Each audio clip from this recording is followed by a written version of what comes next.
Good evening, everybody. I'm hoping this is going live over Facebook tonight. And welcome back. Welcome back to me. I've been away on holiday. So I'm really looking forward to giving this live talk to you tonight around IBS and the topic of SIBO, which you may think, what on earth am I talking about? And that's what I want to explain to you tonight. I know many of you joined my group because of your concern about digestive symptoms, maybe wanting to have a better understanding about digestion, the gut microbiome. So I'm hoping you're going to find this quite interesting, what I'm going to talk about tonight. So I've said, do you have IBS or is it SIBO? And of course, most of you are probably going to recognize about IBS. Many people get diagnosed with it or may think they have it, and it's considered to affect 11% of the world's population, more so in Western cultures. Now, it's a very, very common condition, obviously, but in more recent years, I'd say 10, 15 years, but becoming more common in terms of it understanding in the population is this idea of SIBO, and the fact that the research is now showing that 2/3 of IBS symptoms are caused by SIBO. So what is SIBO? Why is it that you may go to the doctors with digestive problems and they may consider it to be IBS, but will not even talk about SIBO because they won't necessarily have heard about it. So let me explain a bit more about it. Starting with IBS, of course, the classic definition for somebody to be diagnosed with IBS is if you suffered for 3 months or more with symptoms like abdominal pain, discomfort, diarrhea, or constipation, or alternating diarrhea and constipation, bloating and gas, wind, that is really having an impact on your life, of course, and it's gone on for 3 months or more, and therefore you may be told it's IBS. You may be offered some limited treatment options like peppermint oil, or other things to control the spasms that you may experience. But that's IBS, and I don't want to go too much more onto IBS as it is. That's the definition. But today, we now know about this thing that we call SIBO. So let me explain what it is. SIBO stands for small intestinal bacterial overgrowth.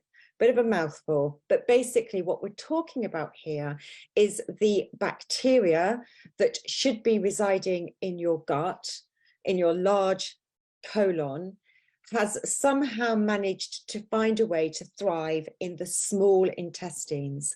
Now, the small intestines is where you are digesting the majority of your food, and it's where the absorption of the broken down nutrients get absorbed into the bloodstream.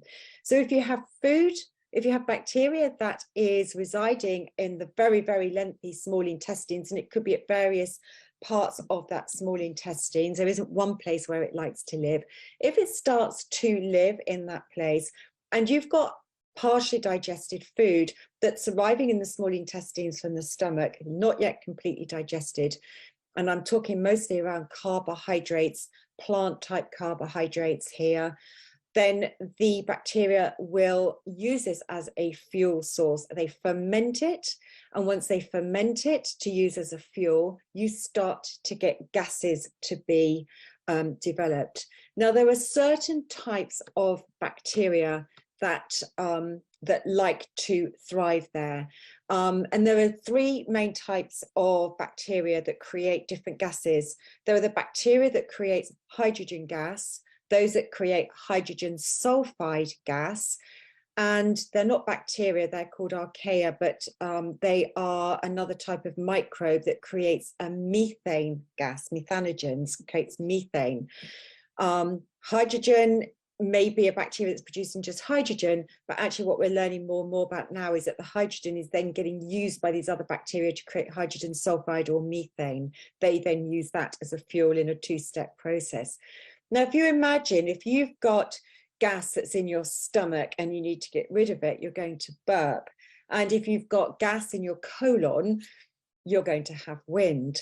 But in the small intestines, there's absolutely nowhere for it to escape. And therefore, it can create this build-up of bloating. And for some people, it's not just discomfort, it actually does create real pain if they've got a lot of sensitivity in the nerves there, because it's got nowhere to escape. Once this bacteria has created this gas, it's going to live there. It's going to take a long time to dissipate. And that's why some of my clients come to see me and they'll go, well, I wake up in the morning and I look quite flat. I feel quite good. But as the day goes on, I get more and more bloated.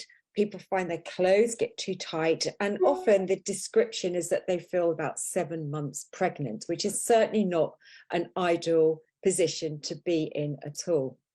Now, what else can I tell you about this?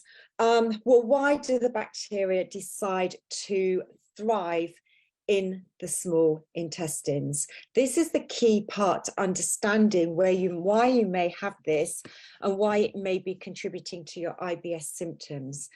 Now, there's a complex mechanism that takes place, but to describe it very simply is that you eat a meal and you get a peristaltic motion that's propelling food from the moment you've swallowed it through the esophagus, it's in the stomach, and then it goes down through the small intestines and down through the colon until eventually your stools exit your body. This peristaltic motion propels that. So when you're eating food, that is what is happening. But several hours once you've finished eating, and it is to do with several hours afterwards, there's another mechanism that takes place, and it's known as the migrating motor complex. But in very simple terms, what happens starts in the stomach and then sweeps down through the small intestine.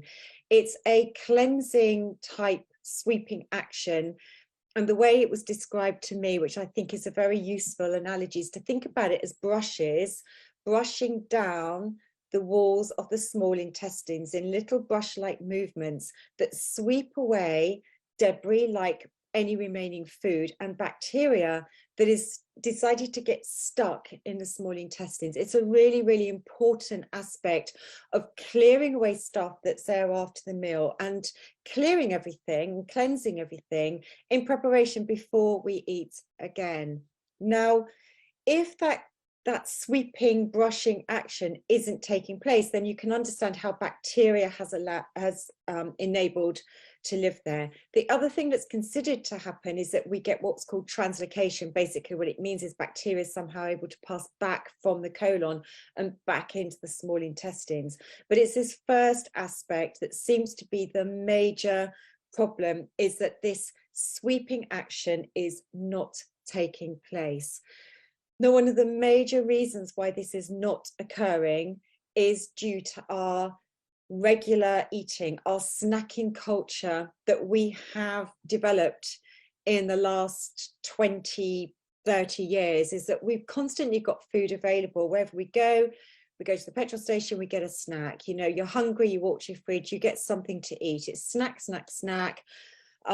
We don't fill ourselves up necessarily with the right quantity of food at our main meals, and so we can't go long enough before the next meal before needing something to eat. This sweeping action only takes place about what does it do? It takes place about 4 to 5 hours after eating. So once the food has properly left the stomach, then this action can take place. It takes about 90 minutes and then it might start again. So if you can imagine, if you're eating within a 4-hour, 5-hour window, then this never happens. And it's the major problem to do with SIBO. The other thing that we do need to do is to ensure absolutely that at nighttime we have a minimum of a 12-hour fast overnight, because this action definitely occurs overnight and it can occur repeatedly because it happens in approximately 90-minute cycles. So it can repeatedly happen overnight, but clearly during the day, if you haven't got these gaps, it can't happen at all. If you have a much shorter gap overnight, you're really limiting the ability to cleanse out the small intestines to get rid of these microbes that could be residing there. So whilst the concept of SIBO might seem a little bit complex, we know there are solutions to helping to overcome that, which I'm going to talk about next week in part 2. But in terms of thinking about your own case history and whether you think this may be something you could be prone to, one way we want to make sure we don't ever get in the situation of developing SIBO, which then goes on to give all the types of symptoms I talked about with IBS, is to start to think about the following things, because these also impact on this ability to sweep and cleanse the walls of the small intestines. Signs of chronic stress in your life. Are you using stomach acid suppressant medication? Because that can also slow down the ability to move things through the small intestines. Traveller's diarrhea, and particularly food poisoning, which could be linked to traveller's diarrhea. The research I've just read in a fantastic new book is actually suggesting that food poisoning may be at the heart of those who are really experiencing quite chronic long-term impact of the symptoms I mentioned, these IBS type symptoms. It is something to do with the fact that food poisoning actually then completely impairs the body's natural voluntary reaction and ability to do that sweeping action. And you could be suffering for years because it's just impaired. Use of antibiotics, abdominal surgery. If you have a bypass surgery, or if you have something like endometriosis and you could have impairments, or any sort of abdominal surgery, bowel surgery, could really have an impact on slowing all this down and creating an ability for these bacteria to start to thrive and grow where they shouldn't. And of course, the frequent snacking and eating culture that I've spoken about. So next week, I'm going to talk about ways in which I detect that this may be going on, tests that can be extremely useful for this. There are 2 different types of tests that I would and can use in my practice that are very, very useful indeed to really identify this as SIBO and which type of bacteria, you know, like the methane hydrogen type bacteria that could be the cause. And then, of course, ways in which we can overcome it. And if you are in the situation where you've got SIBO, then you need to do more than just stop the snacking. But if you are really focused on trying to make sure that this does not occur to you, then I would absolutely stress the importance of every time you think about going to the fridge or buying a snack, just ask yourself, has it been 4-5 hours since I last ate? Have I given my body the absolute ability to enable it to complete this routine activity that, let's face it, has been developed by the body for a reason that we only really discovered 15 years ago at most? Am I giving my body the ability to do that? Am I having this 12-hour fast overnight, at least, longer ideally, to really encourage it? But I will speak next week about ways in which we can help to overcome SIBO, ways we can detect it. And I hope you can join me next Tuesday night. Thank you for watching tonight. Take care. Bye.